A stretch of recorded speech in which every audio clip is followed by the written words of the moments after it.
Bonjour à tous chers auditeurs et spectateurs, bienvenue sur ma chaîne Vénérable Apprenti, que vous avez connue pour bon nombre sous Vérité à venir, et pour les plus anciens, vous m'avez vu aussi avec le pseudo Phenotix Evolution. Si vous n'êtes pas abonné ou que vous me découvrez, c'est le moment de le faire. Vous pouvez en profiter également pour cliquer sur le like, et pour les plus téméraires, prendre l'URL qui est juste au-dessus, la copier et la coller sur un autre réseau social, ou encore prendre la petite flèche. Et c'est bien plus simple, le partager par mail, par WhatsApp et par d'autres réseaux encore. Merci à vous. Vous me connaissez maintenant, vous savez que quand je fais des analyses, je prouve toutes les choses avec des sources authentiques. C'est-à-dire que vous pouvez les récupérer et les analyser, ça peut être des livres, des magazines, des journaux ou bien d'autres éléments encore qui nous permettent de prouver ce qu'on dit. Autre chose, quand j'explique que je vais passer à l'action, je le fais. Preuve en est, sur Nantes, là, il y a un OQTF qui se met devant une boulangerie, OQTF, hein, donc en illégalité de présence sur le territoire, qui a été après à Saint-Herblain violer un handicapé. Sa maman s'en est rendue compte, l'a poursuivi, je vous en ai parlé l'autre jour, j'étais en colère, au point où j'avais envie de le saisir et de le bousculer, mais la justice est avec lui, les associations sont jointes à son dossier pour l'aider, pour le défendre, donc autant vous dire que si vous vous y attaquez, c'est plutôt vous qui allez prendre une grosse peine que ce violeur et cette personne en illégalité sur notre territoire. Donc, ce que j'ai fait aujourd'hui, c'est que je l'ai filmé. Je vous avais dit, hein, et j'ai essayé d'être assez courtois, pour pas que ça se retourne contre ma personne. Je lui ai dit, alors comme ça, t'oses demander de l'argent devant une boulangerie? Toi qui es un violeur, toi qui es au QTF? Et après, il voulait s'approcher, je lui ai dit, tu t'approches pas. Sinon, il mange un coup de savate. C'est comme ça. Je vais pas l'attaquer, hein, mais s'il m'attaque, il mange un coup de savate. Et à chaque fois que je passe, je lui dis toujours la même chose. Sale violeur, fils de pute. Et je sais pas, à chaque fois, il revient et demande de l'argent. Donc c'est une honte. Il fait un crime, il est présent en illégalité sur le territoire, la police sait qui il est, malheureusement ne peut pas l'interpeller parce qu'il a des droits, en l'occurrence d'être encore en ville, et en plus d'avoir le culot d'aller voir les gens, là, les passants, et d'être... Vous l'avez vu, hein, j'invente rien. C'est pas un scénario que je vous ai tourné, hein. Je voulais de base commencer la vidéo pour vous dire, regardez le socialisme, ce que ça fait, les gauchistes avec leur fait rentrer plus d'immigrés, et après je me suis dit non, ça va être trop long, on fait 30 secondes, à peu près 30 secondes, d'une minute, j'interviens, je lui dis que c'est un violeur, je montre où il est et je lui dis que c'est un violeur. Et c'est exactement ce qui s'est passé. J'ai été, vous avez vu de vos propres yeux, je dis de loin, voilà ce que fait cet OQTF violeur, et il ose quand même venir vers moi pour demander de l'argent. Je lui dis, tu demandes de l'argent à qui toi? Recule, recule, reste là où t'es. J'avais envie de le savate. Et après, j'ai dit voilà, comme ça, les gens même qui étaient aux alentours, ils ont entendu. Mais bon nombre se font avoir, parce que les Français, ils sont pas racistes, ils sont pas xénophobes, ils ont un bon cœur.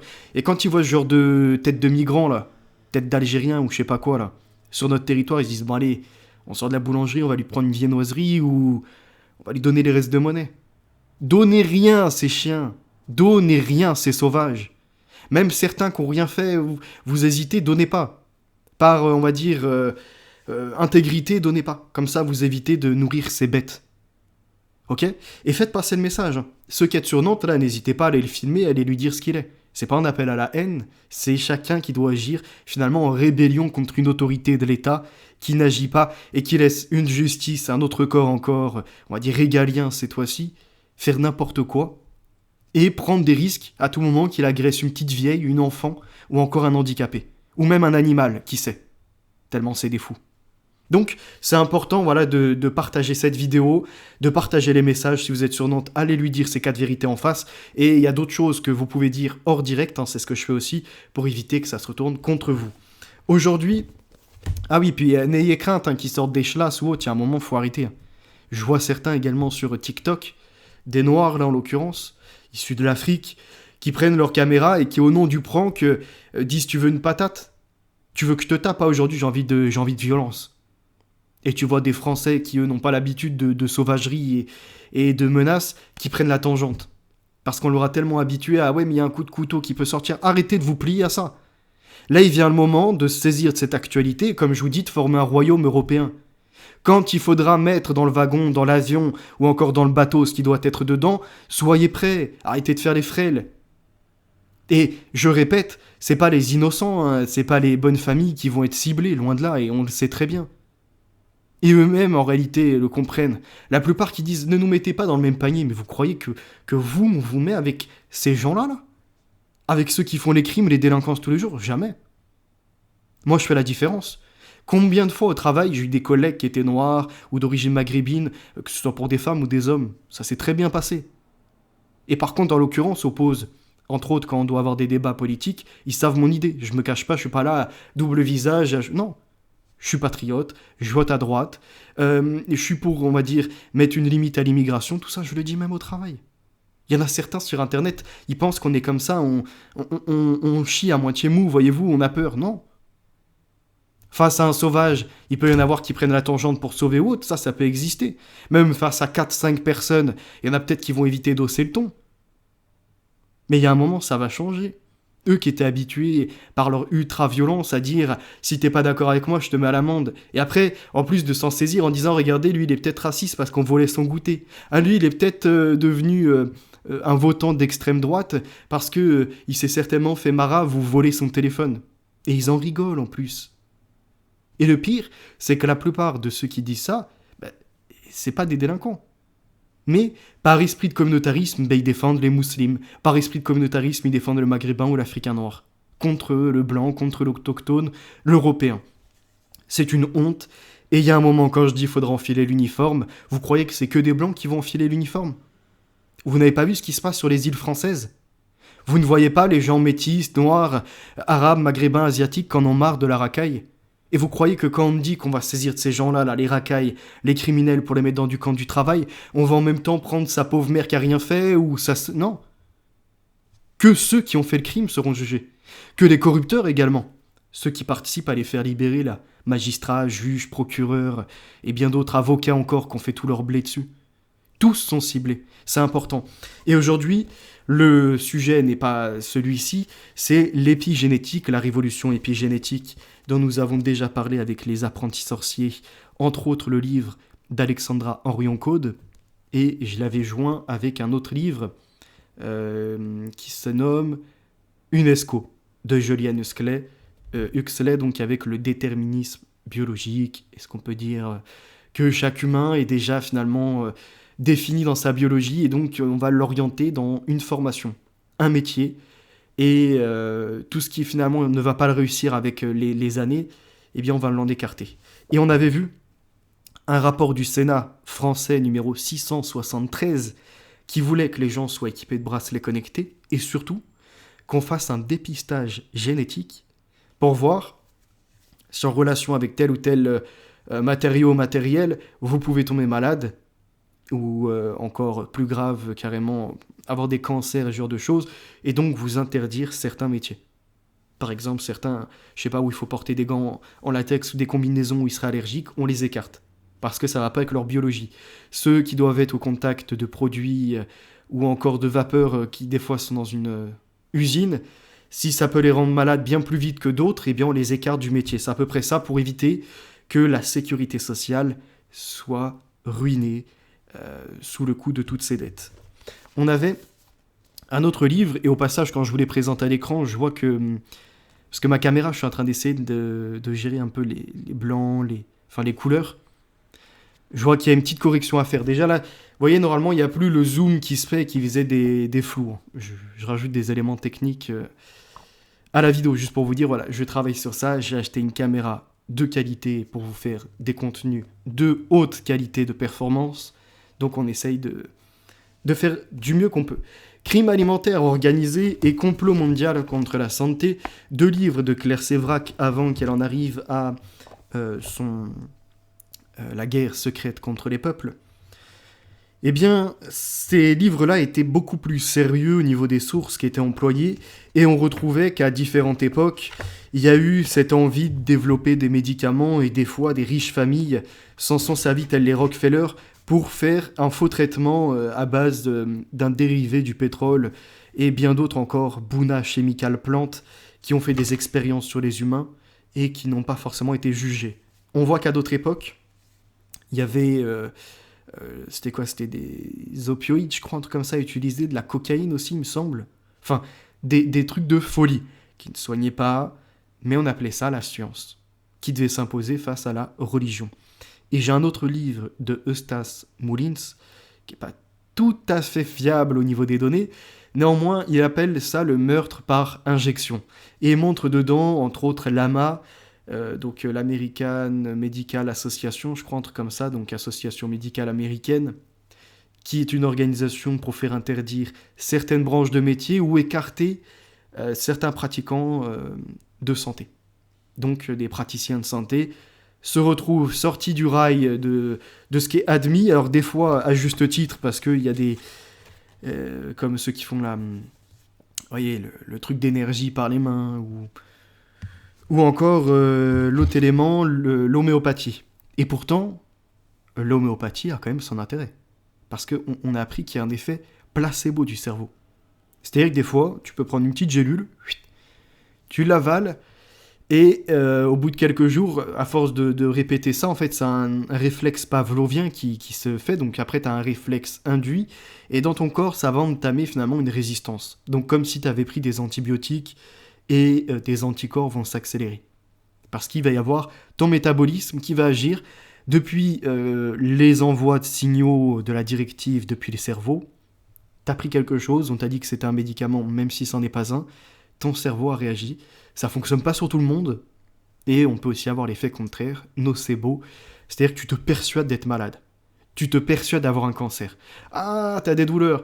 Ou tu te sens pas bien, t'as de la fièvre, et en fait on prend ta température, il y a rien. On fait un examen de là où tu te dis avoir mal, non. C'est ta tête qui persécute le reste de ton corps. Donc il faut apprendre à se reprogrammer quelque part telle une machine. Et c'est tout l'objectif aussi de l'épigénétique dont on va parler. Mais avant ça, on comprend que leur poison vous entraîne la mort, comme l'écrit Claire Sévrac, qui d'ailleurs était en lien étroit avec Corinne Gouget, qui nous avait sorti un livre sur les additifs alimentaires, pour montrer que maintenant on a des aliments ultra transformés. Je vous ai même fait une émission spéciale sur ça, avec un magazine et une référence à l'excellente Corinne Gouget, pour vous dire que, en fait, ils ont dénaturé ce que l'on mangeait. Trouver du bio aujourd'hui, c'est très très rare. La plupart des plantes et des fruits et légumes qui vont arriver à la suite de ça, des pousses, c'est des OGM, donc des organismes génétiquement modifiés, et, pour certains, des OGM transgéniques, auxquels on a pris d'une autre variété des éléments d'ADN, et on l'a inséré, on va dire, dans ce qui deviendra la graine pour qu'après on ait une variété spécifique. Et on a vu, avec Claire Sévrac, qu'à l'international, après l'Organisation mondiale du commerce, après l'Organisation mondiale de la santé, eh bien on a eu une alliance de l'Organisation mondiale de la santé et du lobby, alors comment on appelle ça, la Food Drugs Administration, il me semble, FDA, qui valide certains produits sur le marché et compagnie, qui ont mis en place le Codex Alimentarius. Donc un codex, c'est finalement une sorte de Bible, hein, où on référence un catalogue avec ce qui est autorisé et interdit. Et dedans, vous avez après maintenant des catalogues à graines qui ne peuvent plus se reproduire. Le métier ancestral de paysan, qui saisissait de sa moisson pour en refaire une nouvelle après avec les graines, et ressemer et ne pas être dépendant, on va dire, d'un semencier, de quelqu'un qui lui vendrait chaque année des graines qui sont stériles, c'est-à-dire elles poussent, elles meurent. En gros, c'est ça, elles ne peuvent pas se reproduire. Eh bien, on a coupé l'indépendance de l'agriculteur à ça pour justement le pousser vers des mastodontes, tels Monsanto, Bayer, qui en plus sont alliés, détruire la santé, la réparer quelque part. Et ils ont travaillé à créer des graines ultra résistantes pour après déverser plus de pesticides, amoindrir les terres et ne pas faire des rotations, avoir des cultures universelles, donc des monocultures comme on le nomme. Tout ça affaiblit le patrimoine qui arrive dans l'assiette de l'être humain et même de l'animal, et on se retrouve avec des carences, des problèmes de santé, des organes défaillants, et les gens ne s'intéressent même plus d'ailleurs à l'alimentation de fruits et légumes où il faut cuisiner, puisque la femme émancipée, la libertà, comme elle pourrait le dire avec les Torch of Freedom, se retrouve asservie aux emplois, une fausse liberté, et quand elles rentrent le soir, elles sont en état d'épuisement, n'ont pas le temps de cuisiner et de faire les recettes de grand-mère, ce qui se transmettait et qui crée du lien humain. Donc, plat préparé, des paquets de chips par-ci par-là, bref, plein de produits ultra transformés qui, eux, ont des conservateurs avec des additifs, des exhausteurs de goût pour tromper vos papilles, parce que ça n'a aucun goût, et pour tromper vos pupilles, eh bien, on prend des phénomènes pour créer, par exemple, pour les yaourts, de la mousse, une certaine texture. C'est-à-dire qu'on vous donne une couleur, par exemple, comme pour les bonbons, qui n'est pas naturelle, et même avec un colorant naturel, on n'obtient pas les mêmes résultats, pour vous dire, ah ouais, ça joue sur ton visuel, dopamine à pleine balle, ça rond dans ta bouche, ça pète de partout au niveau de tes récepteurs. Pareil, dopamine à fond. Le sucre qui agit, telle une drogue pire que la cocaïne. Bref, la locomotive entraîne ses wagons avec elle, vous l'avez compris, de tous les sens, qui sont trompés, et vous font bouffer de la merde, qui après, pas en une fois, mais au long terme, même par petite quantité. C'est finalement la toxicité qui s'entraîne après. Et vous vous retrouvez avec un corps qui est complètement impacté, endommagé, parce que, en fait, on se dirait, mais attends, moi j'ai hérité de mon ADN de mes parents. À quel moment ce que je mange peut m'impacter, mis à part une prise de poids? Eh bien, on se rend compte que dans ce livre que l'on va lire après, hop là, 90 à 95% de l'ADN des humains est activable, désactivable, comme on pourrait avoir un interrupteur on-off au niveau des gènes, et on s'aperçoit que selon son environnement, le taux de pollution de l'eau, le taux de pollution de l'atmosphère, ses relations sociales avec les autres, ou au contraire son état dépressif et être enfermé sur soi-même, son alimentation, sa pratique sportive et bien d'autres critères encore vont rentrer donc dans l'état de bien-être et impacter la génétique. Et qu'il y a des choses qui sont éphémères, par exemple fumer, boire beaucoup d'alcool et bien d'autres drogues encore qui peuvent exister. Si vous adoptez un mauvais train de vie, 1 an, 2 ans, 3 ans, vous allez les ressentir. Mais si vous vous reprenez en main, 2 ans, 5 ans, 10 ans, vous retrouvez, on va dire, un bon corps, pour abriter d'ailleurs un esprit sain. Donc, c'est pas condamnable, c'est pas une condamnation, on va dire, éternelle. Vous pouvez vous reprendre en main. Et c'est la puissance de l'épigénétique. Donc la génétique de l'épi, quelque part de l'extérieur, qui pourtant renvoie à la base même à l'intérieur de l'humain. C'est à peu près ça qui est expliqué. Et puisque nous parlons d'épigénétique, nous intéressons après aux ARN. ARN messager, micro-ARN, en fait ce qui va notamment développer des protéines, qui va recombiner après votre biologie, et pourquoi pas jouer sur l'ADN acide désoxyribonucléique, où vous retrouvez 4 lettres, les A, les T, les G, les C.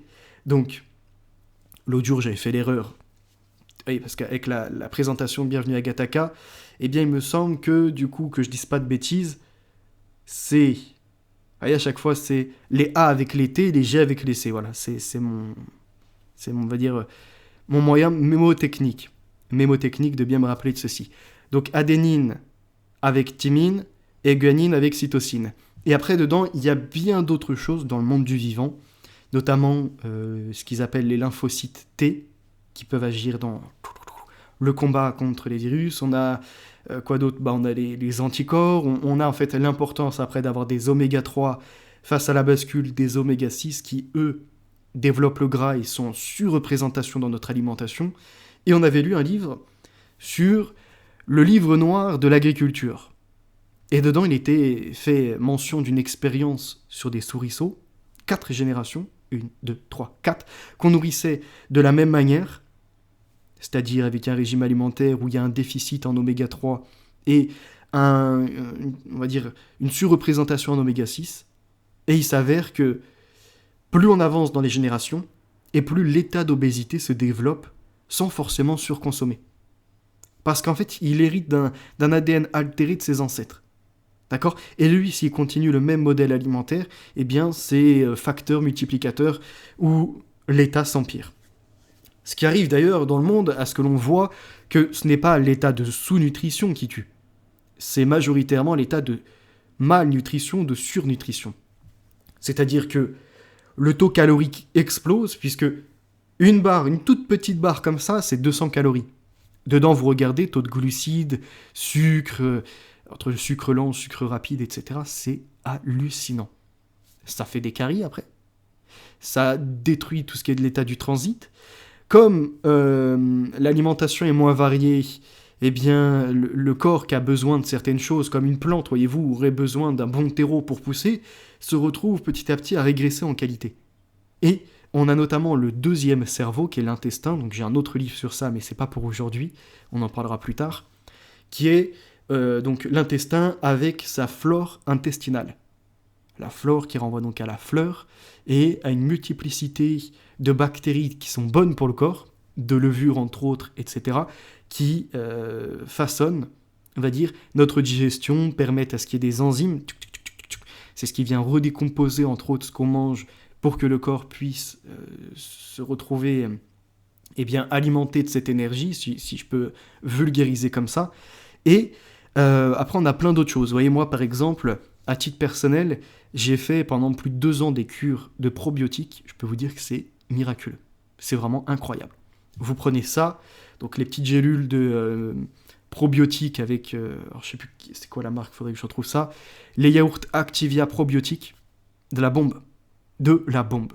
Vous vous sentez beaucoup mieux, vous pouvez manger, on va dire, à votre envie, sans être dérangé, voyez-vous, par des ballonnements ou par ce genre de choses. Donc c'est très intéressant.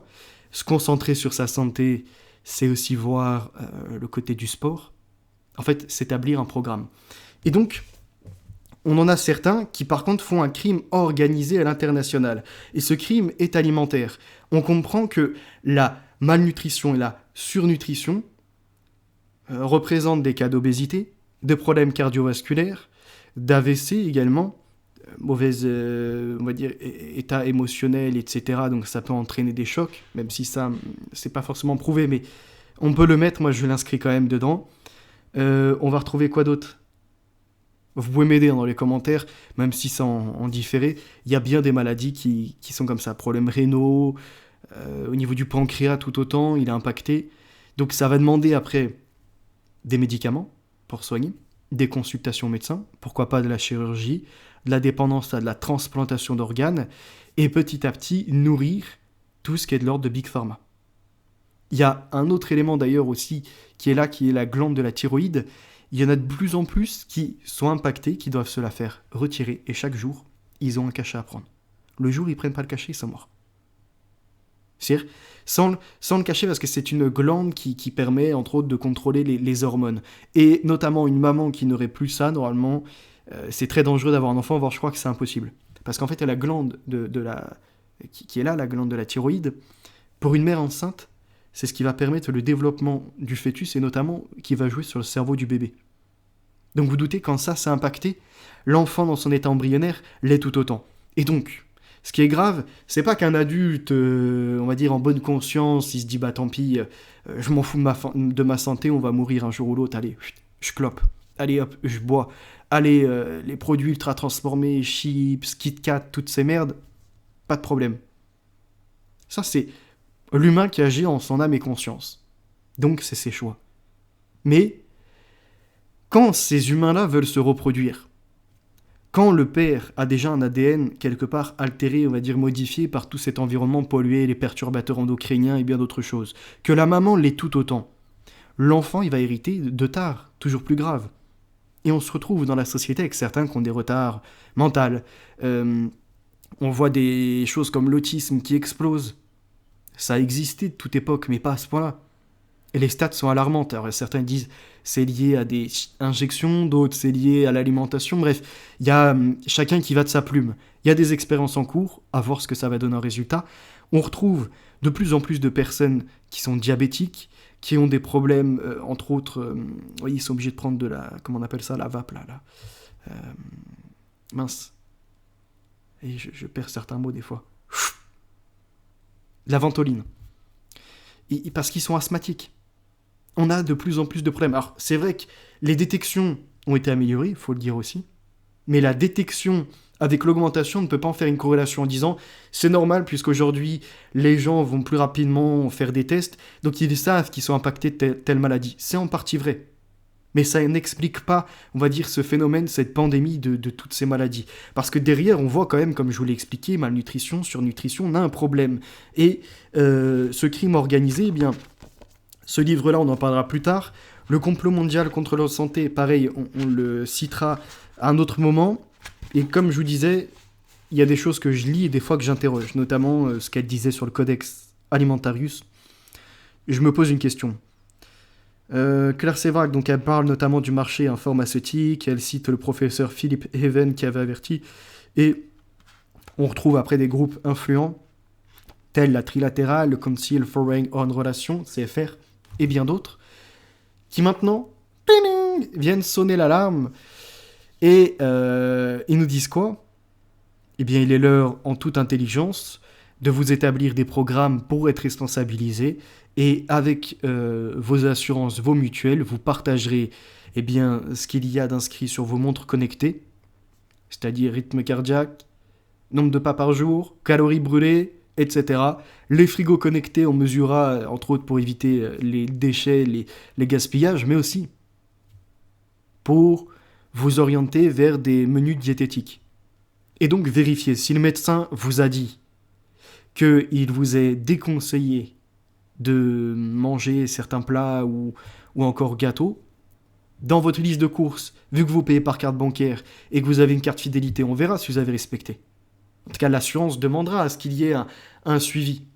Pareil, pourquoi pas dans le frigo connecté avec des étiquettes RFID NFC, Near Field Communication et radio identification par fréquence, donc radio fréquence identification, pour voir ce qu'il y a dans le truc.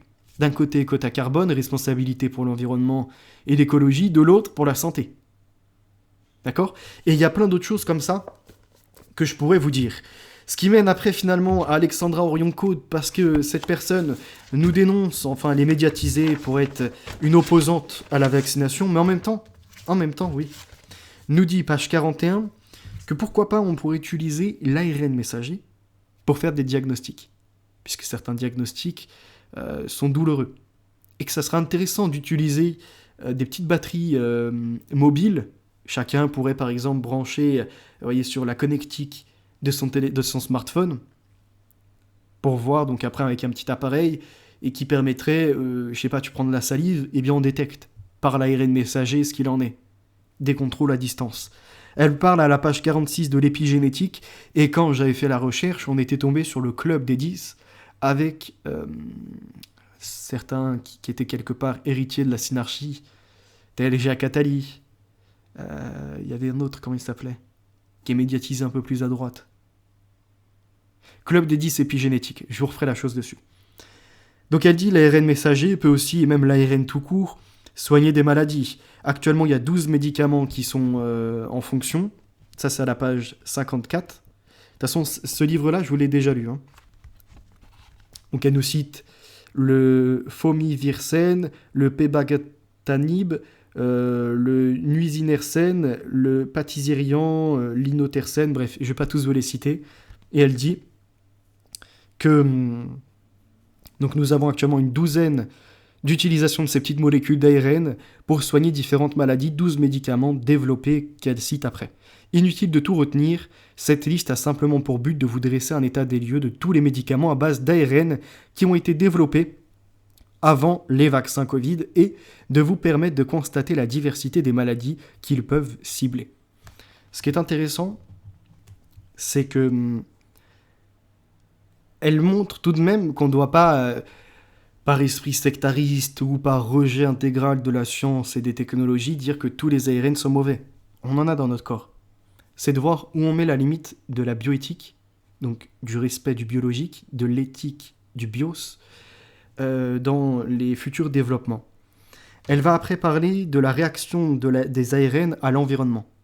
C'est-à-dire qu'on peut développer un médicament à base d'ARN, s'il est fait dans un laboratoire, on va dire hermétique, coupé de l'extérieur, les réactions et ton corps n'agiront pas pareillement qu'à l'extérieur.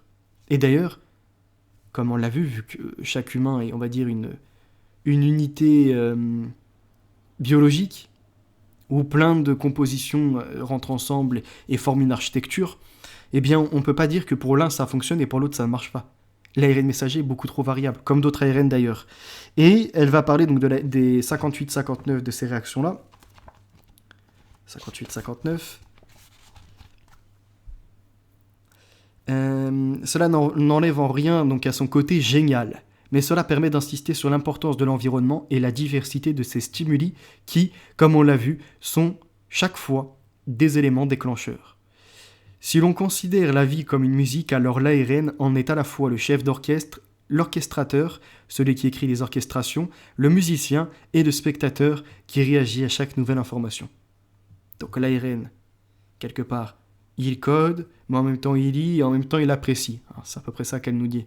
Cette ingéniosité de l'ARN nous permet de prendre conscience que toutes nos décisions dans notre vie, que ce soit notre alimentation ou les traitements que nous prenons, toutes sont prises en compte par notre ARN et ont donc un effet sur notre santé. Ce livre est par conséquent aussi une invitation à nous prendre en main, puisque nos choix de vie vont influencer notre santé comme celle de notre entourage et a fortiori les générations à venir.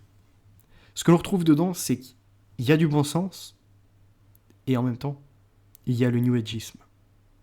Cette nouvelle religion qui s'impose, où l'homme vit par l'homme pour l'homme.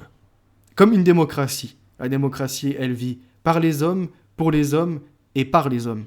Voyez-vous, par, pour les hommes. Peut-être répéter un truc deux fois là. Par les hommes, pour les hommes et elle se réalise voilà, de cette façon-là. L'ARN en serait de même et donc on nous dit prendre soin de notre santé. C'est bien. Parce qu'il y en a bon nombre qui après se plaignent du système qui ne va pas, de cette méchante république ou autre, alors que c'est les premiers à avoir relâché entièrement leur intérêt pour leur propre corps. L'ARN est à la fois donc le message et le messager, et il peut permettre entre autres de réécrire la transcription de l'ADN sous forme d'ARN. Il y a bien d'autres choses encore. Page 70-71, l'ARN peut produire des protéines qui peuvent notamment réparer l'ADN, mais aussi réactiver les virus. Aujourd'hui, dans ce livre-là, je vais également vous exposer, alors hop, que je vous montre. Alors je suis un peu dérangé, je vous le dis depuis le début du direct, parce que je vois le mur derrière et certains livres, à la couleur, ils en ressortent moins blancs qu'ils ne le sont. Donc je dois avoir un problème de bascule avec les blancs, mais c'est pas grave. Et ça me perturbe, pour être honnête. Pour revenir à ce livre, on va retrouver quelque chose d'intéressant. Il a été écrit quand même, parce que ça va être primordial de savoir. Ok, dépôt légal 2020. Dépôt légal 2020, donc à mon avis c'est 2020. Après, juste avant, on a édition Albin Michel 2018. Donc je sais pas vraiment quoi voir en premier. Je pense que c'est plutôt l'édition qu'on doit regarder. Donc ça serait 2018. Pourquoi je m'intéresse à la date ? Eh bien parce que le Covid arrive fin 2019, plutôt début 2020. Et que se passe-t-il ? On alerte la population, on laisse entendre qu'il y a maintenant un virus coronarien qui se balade et qui va faire beaucoup de victimes.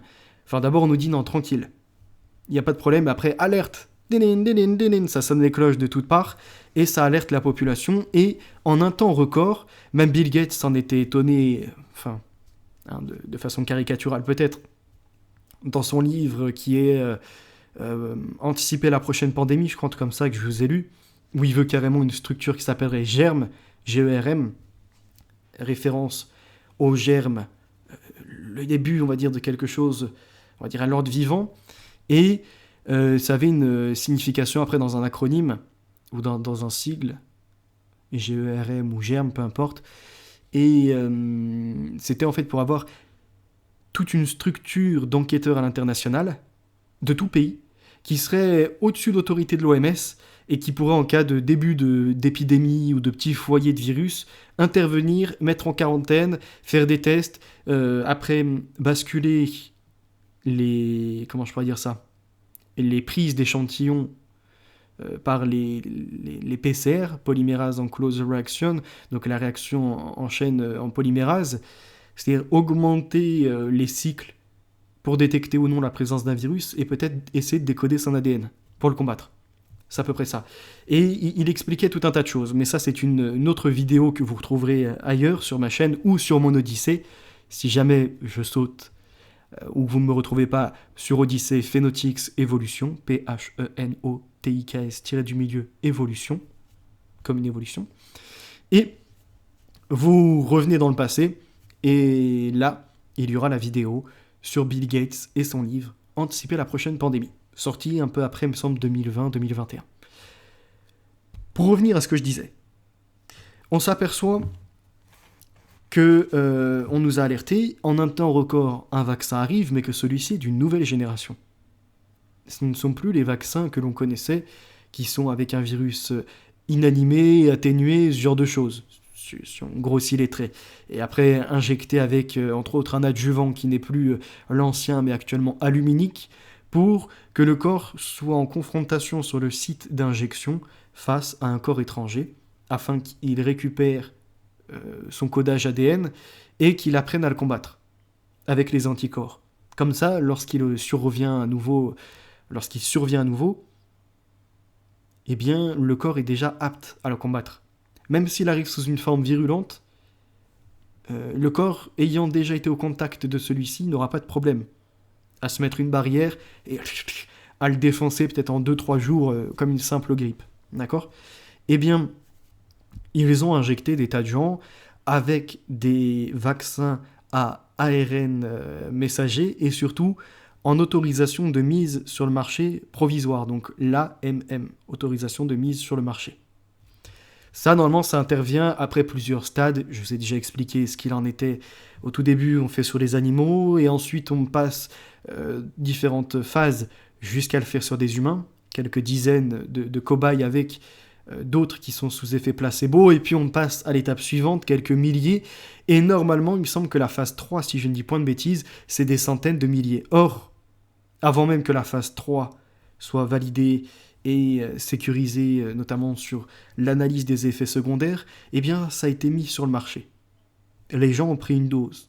On leur a promis, comme c'est inscrit d'ailleurs dans ce livre, que c'était une efficacité à plus de 85-90%, il me semble, que je retrouve ça. C'est bien ces petites notes, des fois on n'a pas besoin de relire tout le livre.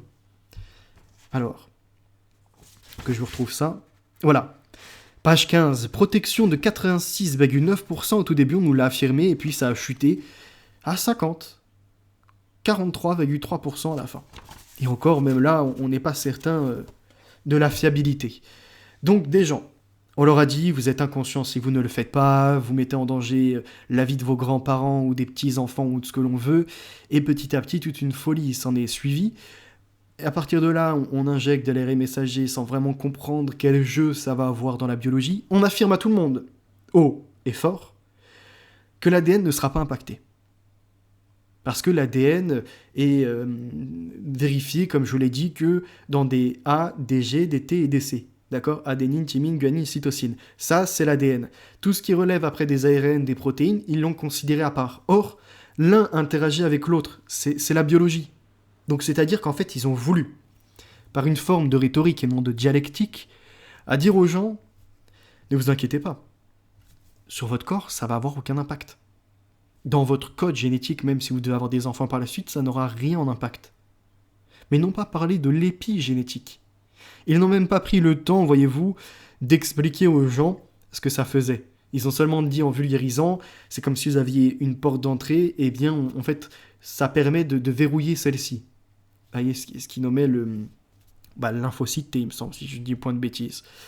Et donc, à partir de là, on s'aperçoit que les médias ont été clairement achetés, mis sous lobbying ou sous autorité de l'État, interdit de traiter le sujet de différentes façons, il n'y en a qu'une seule, c'est universel. C'est « tu te vaccines ». Et en même temps, on te laisse entendre que ça deviendra obligatoire.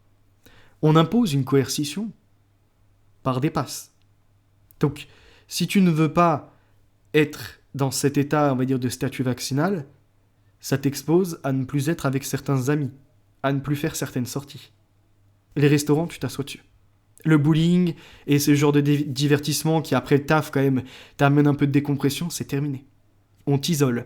Au même moment où, dans le parallèle, si je puis dire, où l'OMS décrit le bien-être, donc d'un être humain, en 3 critères.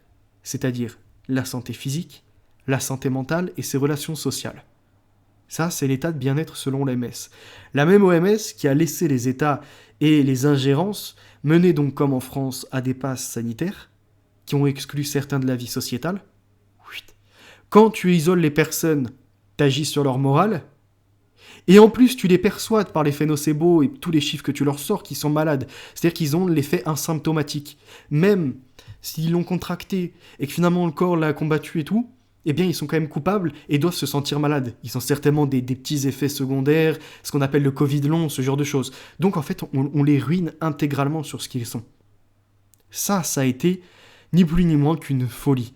Et je pense que dans cette même période, quand on a vu le dossier médical partagé, généralisé, pour devenir mon espace santé, où ça a été généré pour tout le monde, sauf pour ceux qui sont opposés, telle ma personne que j'ai également motivé des proches à envoyer faire la petite action qui prenait 2 minutes pour ne pas avoir de dossier médical partagé, ils ont imposé ça, pourquoi d'après vous? Au même moment, ils font les tests PCR pour habituer les personnes à se faire tester souvent, pour habituer les personnes à montrer patte blanche, donc un pass, selon quoi un état de santé.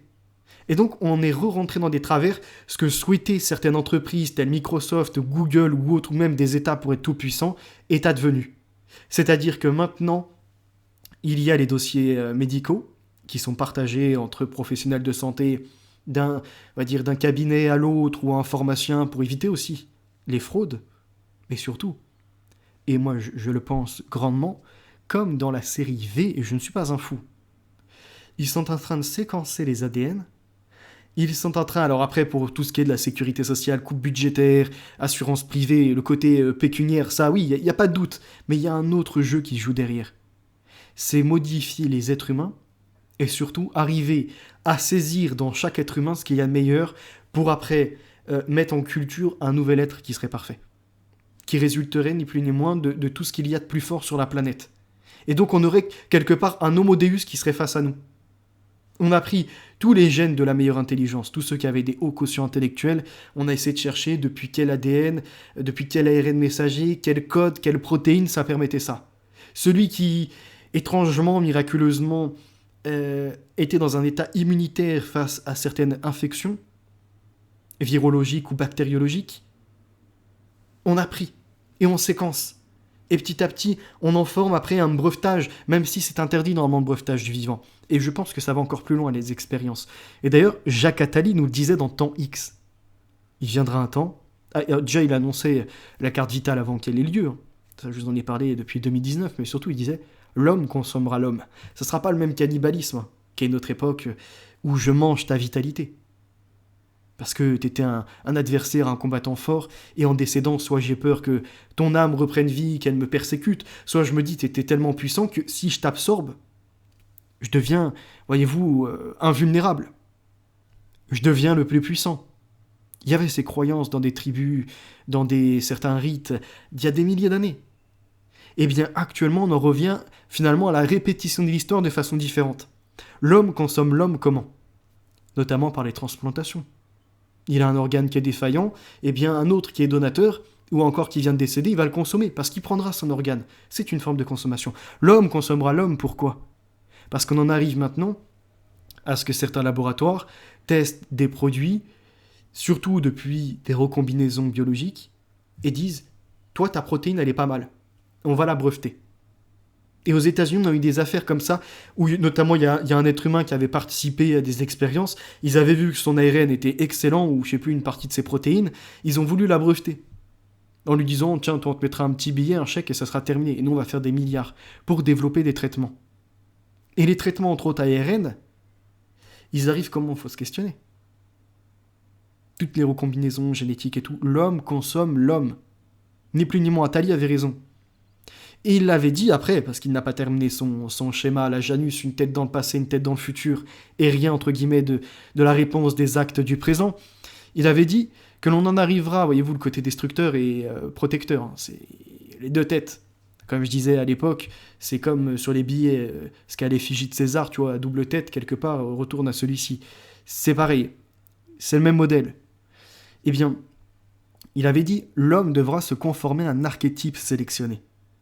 C'est-à-dire qu'il y aura un profil type, pour homme, pour femme, ou je sais pas s'ils enlèvent les genres dans tout leur délire, même si dans ce livre, on apprend que eh bien, la biologie et la santé est finalement sexuée. Le cerveau d'un homme ne fonctionne pas pareillement que le cerveau d'une femme. Son corps, entre autres, par rapport aux femmes qui ont des estrogènes et nous plutôt de la testostérone, eh bien on va pas réagir pareillement.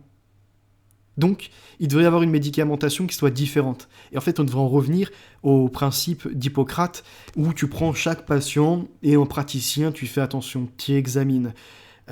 Tu établis quelque part un cahier des charges, si je puis dire, comme pour une entreprise. Là, ça a réussi pour l'alimentation. Là, il sent mieux dans son corps par rapport à ça. Ok, là, on a réussi à traiter tel rhume, par exemple, en employant, je sais pas, un bon procédé, miel ou meilleure alimentation ou autre. Il n'y a plus le temps. Le praticien est devenu finalement un automate, c'est-à-dire, il est présent. Insérez la carte vitale, s'il vous plaît. Alors, qu'est-ce que vous avez aujourd'hui? Il a ses quelques connaissances, on va dire, pratiques et théoriques depuis ses études, mais rapidement, il tombe dans le travers de « Ok, vous avez ça, alors moi, selon la pharmacologie, très bien, je vais vous mettre ce médicament. Si ça marche pas, vous revenez. Allez, ça fera 30 €. » Voilà, c'est devenu finalement des médecins commerciaux. Et en plus, on les a vus qui sont notamment alliés, ou en tout cas appelés, on va dire, bien dragués par les campagnes de lobby privées, comment je pourrais dire ça, pharmaceutiques, de Big Pharma, qui s'intéressent à aller dans leurs universités en promettant des séminaires, des cadeaux, ce genre de choses, comme on l'a vu d'ailleurs pour les pharmacies aussi. Des gens qui ont été rattrapés des années après parce qu'ils s'étaient arrangés avec certaines entreprises pharmaceutiques et les pharmaciens avaient accepté contre des cadeaux type un canapé, un sac Longchamp ou bien d'autres choses encore. La corruption est sur tous les niveaux. Quand on s'intéresse pas à ça, que quelque part, on se fout de toute la merde qui se retrouve dans les assiettes des gens. Qu'on n'a pas de loi qui intervient, une loi qui intervienne, plutôt, excusez-moi, pour stopper toutes ces entreprises qui ajoutent des additifs là où il n'y en a pas besoin. Qui continuent à polluer les corps et qui, sur le long terme, vont engendrer des dépenses astronomiques. Bien, on se condamne nous-mêmes et on condamne notre peuple avec. À avoir toujours plus de problèmes, à avoir des descendants qui auront des mutations, des choses désastreuses pour leur corps. On a trop fermé les yeux sur ça.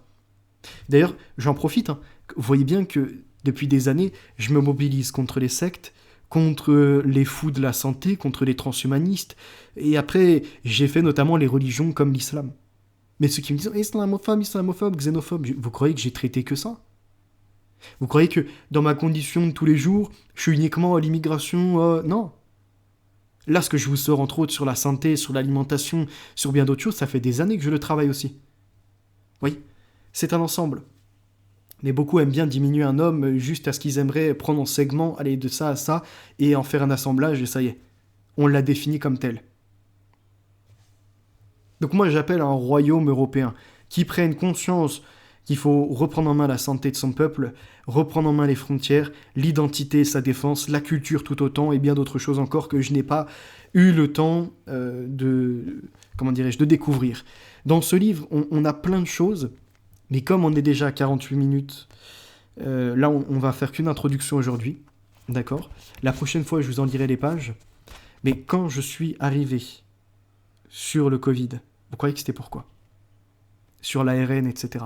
C'est parce que dans ce livre, écrit donc apparemment en 2018, et qu'on peut voir publié entre autres en 2020, il dit une chose très intéressante.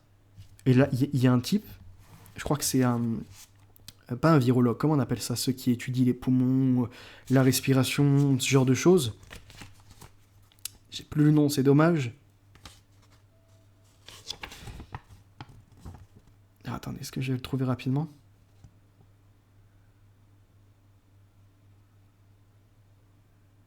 Ah oui, il rappelle, Joël Rosnet, que l'ADN non codant à une certaine époque était appelé ADN poubelle, et que l'humain, donc à 90 à 95% de son ADN non codant, et c'est ce que je vous disais, activable, désactivable, on retrouve aussi cette idée, par exemple pour les larves de, comment on appelle ça, des abeilles, si elles sont monozygotes, c'est-à-dire elles sont de la même mère, pareil, et que l'une est nourrie à la gelée royale et l'autre au miel, l'une deviendra une reine et l'autre une ouvrière. Et que la reine, c'est à peu près 5-6 ans de vie, alors qu'une ouvrière, je crois que c'est 5-6 mois. 4-6 mois à peu près. Donc, selon ce que tu manges, en tout cas dans le règne des insectes, des animaux et compagnie, ils seront différents. Pour l'humain, je pense que c'est pareil. Alors après, on peut pas espérer vivre peut-être autant, quoique, qui sait. La Bible, quand elle disait qu'il y en a certains qui vivaient à plus de 130 ans, 200 ans ou plus, ça nous paraît farfelu, mais qu'est-ce qui nous dit qu'il n'y a pas cet élément qui, de l'extérieur, voyez-vous, dans l'environnement, selon ce que tu manges, qui en réalité te conduit pendant longtemps à vivre. Et après, il y a autre chose qui m'a questionné, mais ça n'a rien à voir avec ça, quoique, au temple de Salomon, il y avait une bassine, comme une piscine à moitié, et à certaines périodes, il y avait des secousses, des remous. Et les gens allaient dedans pour soigner des maladies. Et apparemment, ils en sortaient intègres, on va dire, ils en sortaient soignés. Alors, c'est au même moment où le Christ il va intervenir, et il y en a un justement qui est tétraplégique et lui dit allez, viens avec moi, marche. Donc, deux questions sur cette chose. Est-ce que le Christ l'a soigné, celui-ci, hein, pas pour les autres, mais est-ce qu'il l'a soigné ou est-ce qu'il a détecté que certains pharisiens avaient des complices pour faire croire que le miracle est fait. Venez tous vous précipiter au temple de Salomon parce que depuis la piscine, on a des miracles qui s'exécutent. Donc y a-t-il des complices qui font style, qui sont, je sais pas, par exemple, ils n'ont pas de vue ou ils n'arrivent pas à parler, ils passent dans la piscine et ça y est, je sais pas. Enfin, ça c'est autre chose. J'étais sur... On en parlera plus tard, mais juste au niveau du Covid, en fait, il expliquait qu'ils ont fait des expériences et que celui qui faisait du sport et qui suivait un modèle alimentaire, il était soigné. Donc il n'y a pas besoin de médicaments. Ça fonctionnait même mieux que certains sous médoc. Pourquoi l'État ne s'en est pas saisi de cette recherche ? C'est ce qu'on verra la prochaine fois. Je vous remercie pour votre écoute, 51 minutes, c'est bien, on a fait un bon résumé de certains livres, on en a amorcé un, notamment celui-ci, La Révolution épigénétique, on s'est remémoré les apprentis sorciers. Vous voyez, ce livre est censé être blanc, et à la couverture, je sais pas, de loin on a l'impression c'est un peu... c'est bizarre.